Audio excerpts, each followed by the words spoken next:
I have collected some of the craziest 5-star reviews from my recent Joshua Tree trip. Some from my wife, some from my friends, and some from the internet. And I'm going to put it to the test. My only rule for this challenge is by the end of each activity, I need to leave my own 5-star review. And I can't lie. My journey begins with a car ride to the beach. I'm currently headed to Newport Beach, California to run 15 miles.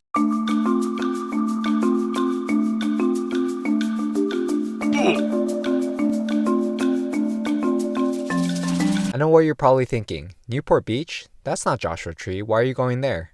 Well, our check-in time to our Airbnb is until later this afternoon, and a couple of us in the front group need to train for a marathon, so let's see what other people have to say about this place. Beautiful area with a long boardwalk, huge beach, and a plethora of public parking. Quite a few homeless people living in tents right in front of the pier there, which is a shame for both of them and the people who want to enjoy the area. Albeit, it is a one-of-a-kind place and great to experience. Thanks for the heads up. I'll be sure to avoid running into those tents. Good beach. The walking/riding path is nice. Some areas are more crowded than others. Parking is a nightmare. People seem to spread out, which is nice. These two don't seem to agree on the parking situation, but anyways, I need to find a way to leave a honest 5-star review, so let's start with finding some parking. For context, this was a Saturday at 8 a.m. in the morning.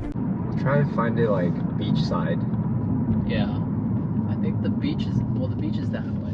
There were actually quite a lot of open spaces, but a majority of them were paid parking. Like this spot. I'm not going to pay money to run 15 miles, so the search continues. He's on the right side. Like, if you can find parking in the little alleys, those are free too.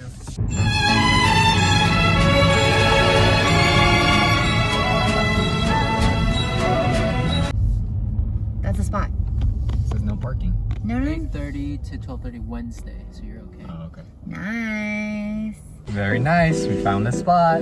Scared. Overall, it took about 5 minutes to find parking, disproving one of 3 of the main accusations of this place. Now it's time to get on with the run and test the other 2.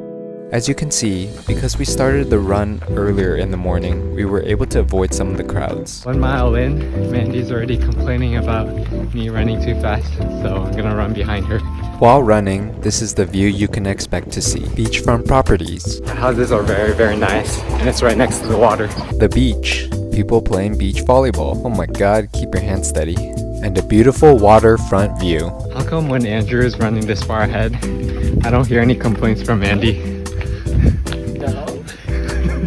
Alright, we're officially at the halfway point. That's 7.5 miles in so far. And the good news is we haven't had to deal with any super big crowds on our run so far. Let's see how everyone is physically holding up.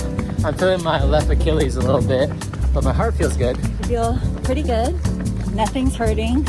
Trying to control my breath so I don't run out of, I don't go into anaerobic. I'm feeling generally pretty good. Just a dull ache everywhere. And that's pretty normal.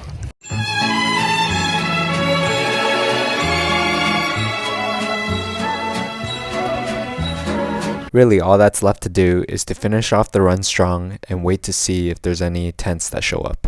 We're currently on our last 2 miles. I think we've given up on trying to stay together. Look at this guy.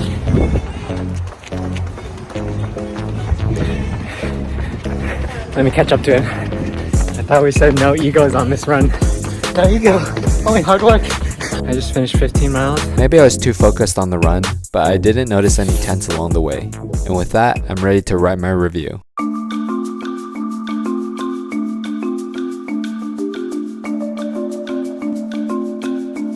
Close run. I just took off my headband, it's soaked. Let's see if I can get any water out of it. That's disgusting. Ew. Oh my god. Ew. In front of the elementary school. You'll never guess where I'm going next. Actually, you might.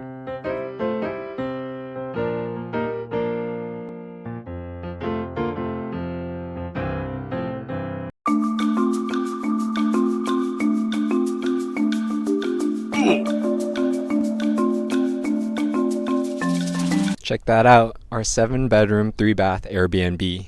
I know what you're thinking. That's one fancy home. Well, it is. It actually costs a lot of money.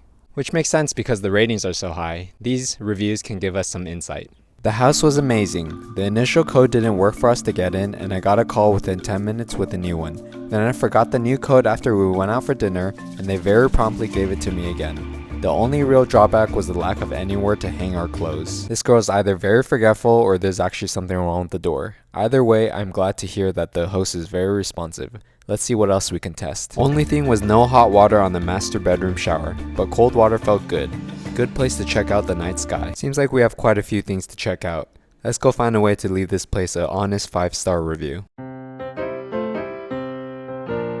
Just like what the review said, we immediately had some trouble opening the lockbox. I'm gonna message them. What's your word?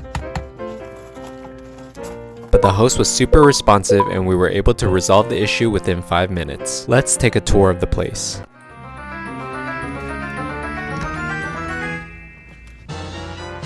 Here's the living room with its big open space. On one side there's 4 guest rooms, and on the other side there are 2 guest rooms and 1 master room.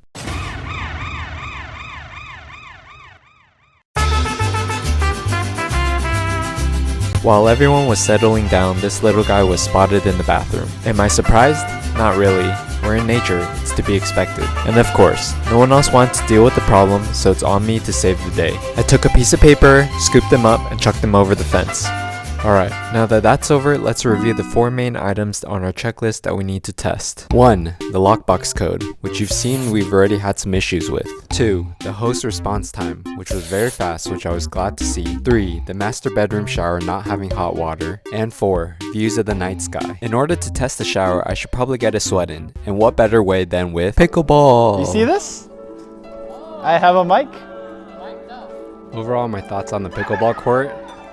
It serves its purpose. I mean, it's alright. I forgot the score. Oh, 3-0-2. It's paved evenly, but it's not as good as a professional court. It's pretty chonky looking. The lines are real wide. It makes me feel uncomfortable. Tim? Oh, Tim!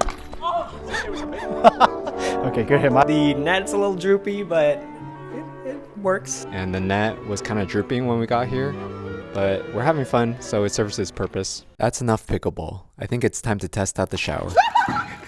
So it looks like they provided hand soap and lotion. There's a bunch of towels down here.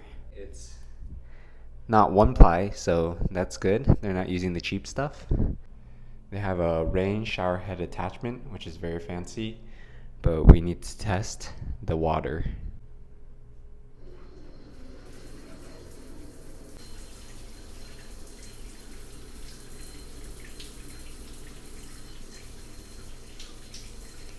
I can confirm that there is hot water, and that's it for Henry's bathroom review. Now that our daytime investigation is complete, it's time for our nighttime investigation. Our first order of business was to figure out how to get the fireplace started. I can assure you we were struggling to get this thing to work.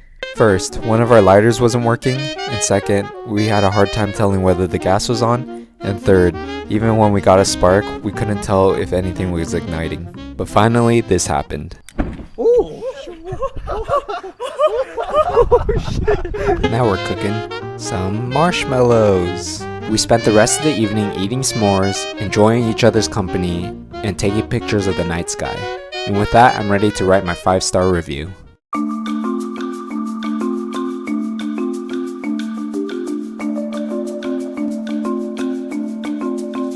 So we were all cooking dinner, or actually the guys were cooking dinner, and I just went outside to check on the guys. Oh my god!